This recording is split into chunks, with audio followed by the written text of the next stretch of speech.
Back to the Pokemon Fab 5. I am your host, Swami, and today I have for you guys well, this is kind of my team analysis. As you guys know, we were the Colorado Rapidash in Season 3 of the National Pokemon Association, the NPA.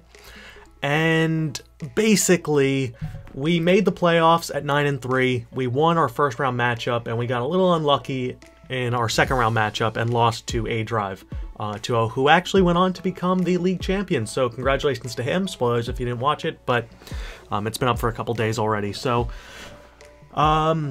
basically, I wanted to make this video after the season because I didn't want to really divulge any information on why I built the team the way I did, because I'm just not a huge fan of doing that. I mean, sometimes, you know, before each video I talked about the specific sets that we brought, but after that I kind of don't want to go too deep into it. I don't want to give too much tactical information to my opponents, but maybe that's just my paranoia. But either way, taking a look at our season, we lost to the Hampshire Haunters in really bad fashion in week number 9. We lost to Dan in week 11, 2-0, but that was much more of a decisive win in his favor than the playoff one. And the game against the Tampa Bay Luxrays was just an awesome match. We lost because of a low roll. I mean, we needed a high roll, so it was about a 30% chance or 33 or so % chance that we win, but we didn't get it, and I can't really be upset about that. So without further ado, let's jump into the actual team. As you can see by the team stats, we brought everybody at least once this season.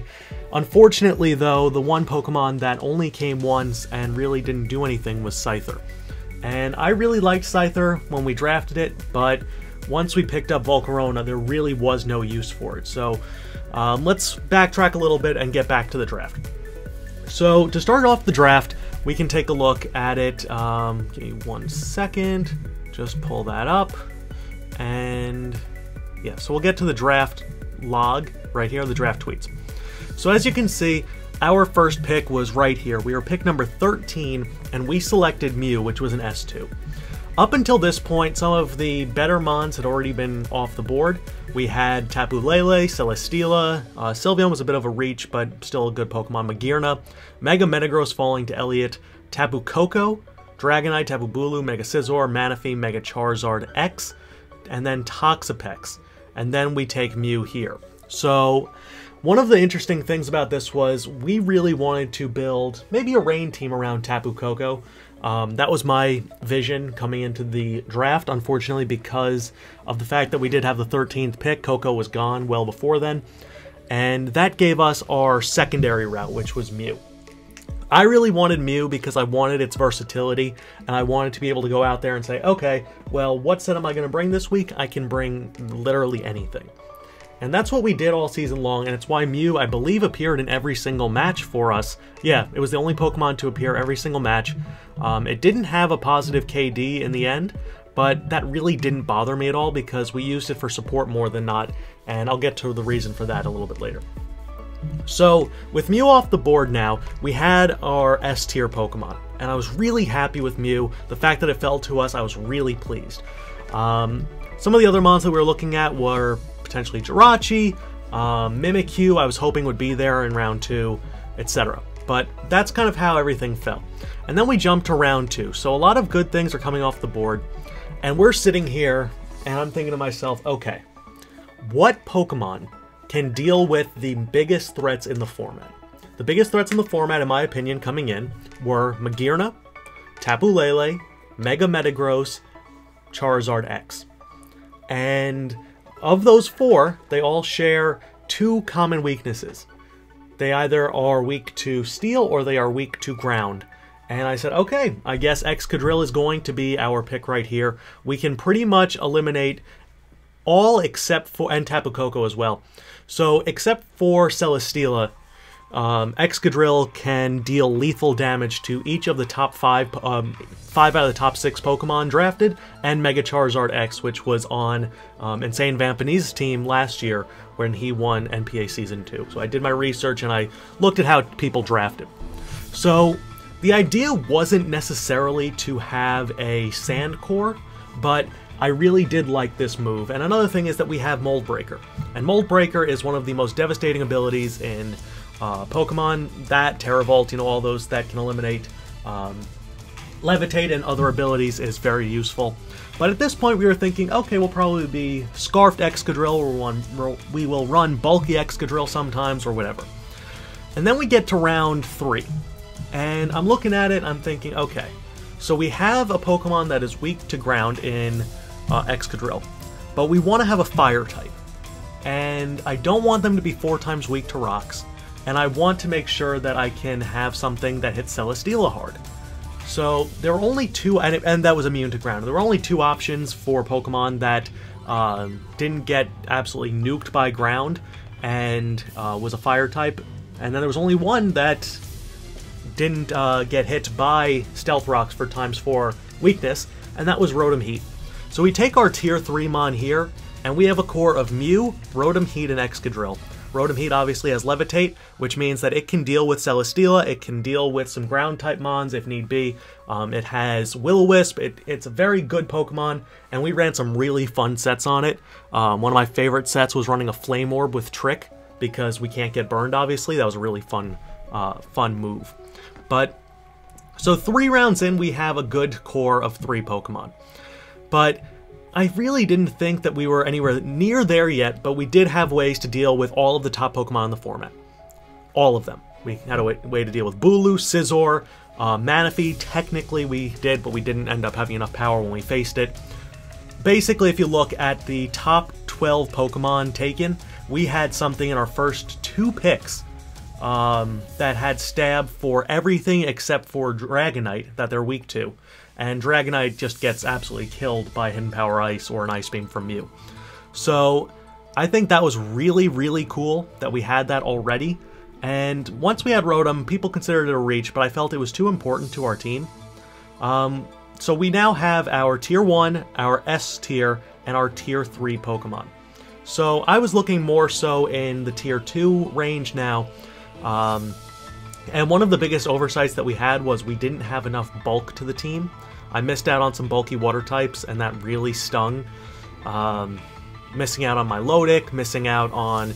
Even Gliscor was a pretty big blow to us, even though I'm not a huge fan of Gliscor, among other things. So we get to round 4, and Nihilego just went to Brady. Celebi was off the board, which would have been a really nice move, but we already had our Psychic type and didn't want to stack that.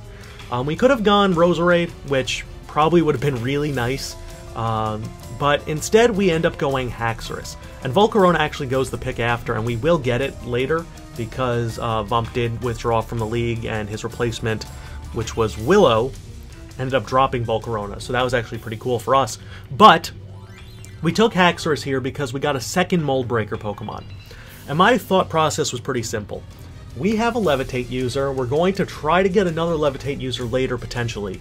Let's try to stock up on the Mold Breaker Mons and basically put teams at a disadvantage who normally would feel comfortable against us. And Haxorus is obviously a great choice of that. Haxorus was potentially the MVP for this season. 15 kills to 2 deaths in 7 matches, that's unbelievable. It was so good. So good. And up to this point, I don't believe we have seen the Gigalith come off the board yet. But Gigalith was a Pokemon that we started to consider around this point. Entei actually went here, but we already had our Fire type. Dugtrio in Tier 3, hopefully that gets moved up. But there goes Gigalith. Actually, Gigalith went the pick right before us, and that was a devastating blow because of the simple fact that we were going to consider going for Sand, and then it was gone. So we miss out on Gigalith, and we end up settling for Slowking. And that was a mistake on our part because we already had our Psychic type in Mew, and it was just too much of an overlap. Slowking really didn't do anything that Mew couldn't, and it wasn't good enough in general for us to go with that direction. We probably should have considered Moonduck, Cresselia if we were going to go a Psychic type, but instead we went with another Tier 3 Mon, and that was actually our first Tier 3 Pokemon for our free slots. So we currently have an S tier, a Tier 1, a Tier 2, and 2 Tier 3s through 5 rounds. So as you see, Pokemon start coming off the board. There goes Galvantula, which would have been really cool to have the Sticky Web support. But then we get to round 4, and I'm like, okay, we need a defensive wall. We already have our special defensive wall in Slowking, but we need defense. So I thought, okay, well, Weezing is a poison type. It has Levitate. Its only weakness is Psychic. Let's go with it. And we pick up Weezing here, and Weezing was instrumental in some of our matches. Unfortunately, it didn't get to do as much as I would have liked. There was one moment against A-Drive that we could have potentially swung momentum in our favor, so much so that we could have won the match, but he ended up critting us with the second Draco Meteor from Goodra when we were going for Pain Split. We were guaranteed to survive, and he got the crit, and that pretty much ruined the game early, because we really didn't have a way to deal with him after that. But we pick up Weezing, and Weezing adds a nice dimension to our team. Very defensive, has Will-O-Wisp support, obviously can Toxic. Later in the season, we ran some interesting sets. We ran Curse on Weezing. In that NPA matchup versus Dan, we had Stockpile, but we never got a chance to actually use it, unfortunately. But moving on. Here we end up taking our Tier 5 Mon, and this was a mistake on my part. We took Scyther, and Scyther isn't a bad Pokemon at all, but the issue is that once we picked up Volcarona, there was no use for Scyther.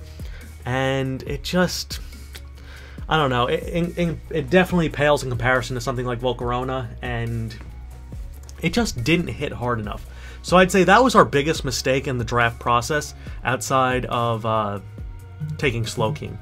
Just because Scyther really didn't fit, and we could have gone maybe Raichu, we could have gone a Lantern, a Sandslash, something of that nature, but we chose not to. So the next round comes through, and we have Virizion. So at this moment, we have our Fire type, we have our Water type, we have Electric coverage, we have Ground, we have Steel, we have Psychic, we have Bug, we have Flying, we have Poison. We don't have Grass, and we don't have Fighting.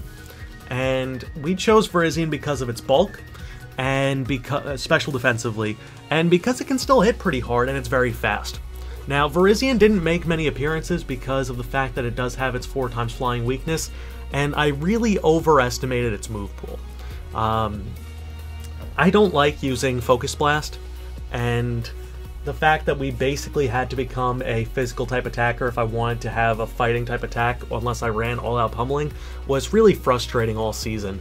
And there were just better options on our team for each matchup. I mean, it gets what? Leaf Blade, Close Combat, Stone Edge, and Zen Headbutt, I think, are the only 4 moves. And it just, with 90 base attack, it just doesn't hit hard enough. It did set up a sweep for us against... well, actually, it helped us a lot week 1, and it helped us a lot week 13 against Gearheart. But it's still, we didn't really have much use for Virizion, and that was a little unfortunate. So, next time we come around, it's round number 9, and we have to make the decision. Do we want Sand or do we not? Hippowdon is long gone, Gigalith is long gone, and there's only one Sand user left, and it's Tyranitar. And I'm thinking to myself, well, it's a Tier 1 Mon. Who are we going to take? It was between Conkeldurr, Tyranitar, and Bisharp. And maybe Goodra, I think. So I'm like, you know what? I'm going to go with Tyranitar. I'm going to create that Sand Core. And I don't care that it has a ton of weaknesses. I'm fine with that. As long as we have the ability to create Sand and create Havoc. And Tyranitar, for a good portion of the season, was very instrumental to our success. We ended up bringing it 9 times. We ended up not bringing it in the final few weeks of the season. We didn't bring it in the postseason at all in the 2 games because Sand was a little too predictable. But we ran Assault Vest, we ran Dragon Dance, we ran Rock Polish, we ran Fully Special, we ran Mixed. I mean, we did all sorts of things with Tyranitar, and that really was a very important point for us moving forward, having that versatility and that unpredictability in our secondary Tier 1 Pokemon. So then we head on to the next round. This is round 10. And we're going to go Kecleon here. And if I'm being honest, I think Kecleon probably was the best value by the end of the season. While Tyranitar obviously was great as Tier 1, the fact that we got Kecleon a Tier 5 and it put in so much work makes me really happy. Kecleon was huge against Big Pum Gaming in the first playoff game. And it was huge down the stretch as a whole. I mean, this is a Mon that we used a mix set on We put Icy Wind on it, Icium Z on it once against Papacy, and that was awesome for his Gligar. It didn't end up working out because he switched into Blastoise, but it did help us out because it slowed down his Zapdos enough that we could take it out or force him to switch and get our Rock Polish up with Tyranitar. So Kecleon as a whole has had a lot of really good usage for us, and the fact that we got it at pick number 228 makes me feel really good. I think out of all picks in this draft from us, that was the best one in terms of value and placement. But I will say, if it wasn't for Skylar, we never would have picked Kecleon there. We picked Kecleon because Slurpuff was gone. And Slurpuff would have actually rounded out our team perfectly, but instead we settled for Kecleon, and settling was probably the best thing possible. On to round number 11, we picked up Shiinotic. So we did miss out on our Fairy type, and instead we took Shiinotic, which was a Tier 4 Mon, and honestly, Shiinotic really had no value for us at this point. I overestimated how good it would be. Its lack of speed and its 4 times weakness to poison, plus other weaknesses, I don't think we ever ended up bringing it. It just wasn't worth it for us. So that was another wasted pick, and that actually rounded out the draft for us. So taking a look at what the team looked like by the end of the season, we can actually go into it a little bit. But first, let's go to here. So in week number 3, we dropped Slowking and we picked up Cloyster. Cloyster was interesting because it hit a lot harder, it had a nice stab ice typing, and it was a Shell Smash Mon that I think could really have benefited us. But I think when push came to shove, once Steve dropped Wishy-Washy, once he had to leave from the league and his replacement came in, King Bub, that was the moment that I said, okay, Wishy-Washy is probably better than Cloyster, and we don't need 2 water types. So we dropped Shiinotic for it, and at the same time, Willow dropped Volcarona. And Volcarona, we didn't even hesitate on because it is so powerful. It is so good. We didn't use it to its fullest potential. We just never got the chance to set up a good Quiver Dance sweep with it. But we dropped Cloyster for Volcarona, and that made Scyther obsolete. But looking at the rest of the team, Wishy-Washy was really dangerous because its base stat total is like 650. Actually, it's 620. But it has very low HP, very low speed. And I can live with that because it really hits hard. We ran a few different sets. We ran a Citrus Berry set, we ran a Resto Chesto set, we ran a Sleep Talk set. Did we run Resto Chesto? I think we did once. And we definitely ran a Sleep Talk set against Elliot with Life Orb. But Wishy-Washy was just something that you couldn't overlook, and the fact that it was a mixed attacker at times really was useful for us. Earthquake, U-Turn, Ice Beam, Waterfall, Scald, you know, you name it, it had it. And I really liked Wishy-Washy for that fact. I'm glad we did have a 7th generation Pokemon on the squad. And then looking at the rest of the team, it really was pretty simple from there. So my style is a hyper-aggressive type of style. We didn't run too much support moves because we also didn't have the Mons for it, but I didn't want to run Stealth Rocks on Excadrill, I didn't want to run it on Tyranitar. Kecleon we had as an Assault Vest user for most of our time, and that really made things where it was like, okay, well, we don't have a Stealth Rocker. I guess we could have used Mew for that, but we used Mew for support in a different way. The reason that we ended up using Mew for support so much was I didn't have much confidence in Weezing. I had all the confidence in the world in Kecleon and Tyranitar as an Assault Vest user, but we just didn't have that defensive wall that I could really feel like I could depend on, and the fact that we didn't have Intimidate made that even a little bit tougher. So what we did with Mew was we used Mew as a pure support utility Pokemon that set up a ton of different sweeps and bad situations for our opponents. So we probably brought 3 sweepers per game for most of the season. And Mew would come in, and the most common moves that we had on Mew were Super Fang and probably Roost. That was really it. That it was just kind of along those lines that we would want to Super Fang, get things down to 50% health, and then bring in a sweeper that would either force them to switch out, or we could set up on them and guarantee a KO then or later. So that was really the role that we used for Mew. Haxorus, we used Dragon Dance, we used Devastating Drake a few times, Excadrill, we mixed it up a little bit. We tried doing some Choice Scarf with Sand Rush, with a Sand Force in the sand instead of a Life Orb set. So if we were outside of the sand, we would still be faster, and if we were in the sand, we get the extra damage instead of extra speed. I really liked that. We ran Mold Breaker once or twice on it. We tried a Salic Berry Excadrill, which we failed to use properly because we calced for a Life Orb that wasn't on his Kyurem, and we almost lost the playoff matchup. But, you know, we had so many different usages for all these Pokemon. Rotom, we did Choice Specs once or twice. We did Choice Scarf once. We ran Trick a lot on it. We had Flame Orb. We had the Choice Specs that we swapped onto the Snorlax. And because of that, we were able to set up a sweep with Tyranitar against the Choice Specs. So, you know, it really just, it's one of those things that we had pretty good team synergy, but I felt like we were lacking something. The things that I felt like we were lacking were, one, a Stab Ice type. I mean, Kecleon provided that with Protein, but it still wasn't exactly enough. We didn't have a real Stealth Rocker that I felt comfortable with because we lacked a defensive wall, and we didn't have enough priority. The only priority that we had on this team was Kecleon and Scyther was only, what, Quick Attack, and that really wasn't worth it. So Kecleon with Shadow Sneak was very useful, but it was just one of those things that I really didn't feel comfortable facing some other mons that had priority that were very dangerous.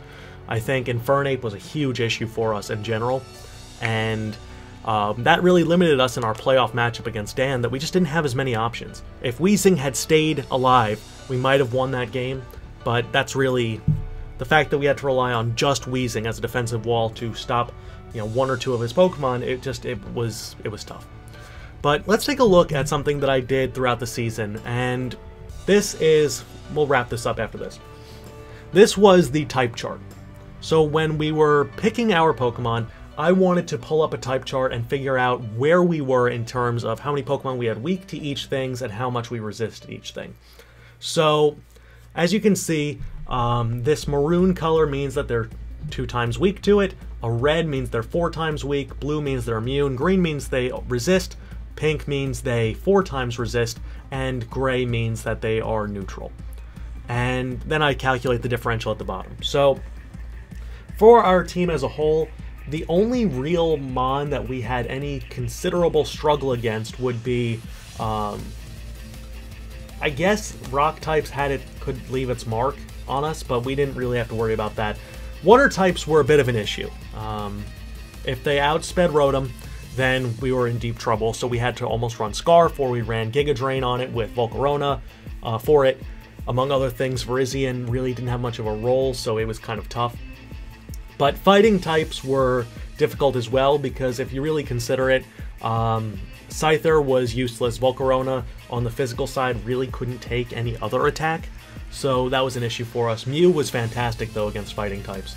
So I think as a whole we had a lot of balance in terms of what our team was in terms of strengths and weaknesses, but if I had any area that I'd say we need to improve, it would be to get better defensive walls, so we can use, if we do get Mew again next season, we can use it in a lot more roles than just kind of pigeonholing it into a utility support role. We did use a Nasty Plot set with Tailwind once against Lindomar, but we could have done a lot more with Mew, and that's a regret I have. Obviously, I also regret letting it die first turn against Dan, but, you know, it's neither here nor there. So that pretty much wraps things up. We ended the season at 10-4. This was my first year as a competitive, in a competitive league. So I think for the most part we did well, but we have a long way to go, and I want to keep improving. So I hope you guys enjoyed this season. I'll be doing some battling content in the near future on Twitch in general, so stay tuned for that. There will be an announcement in the coming days. But I'm Moonlight Swami, and I will be talking to you guys later. Peace!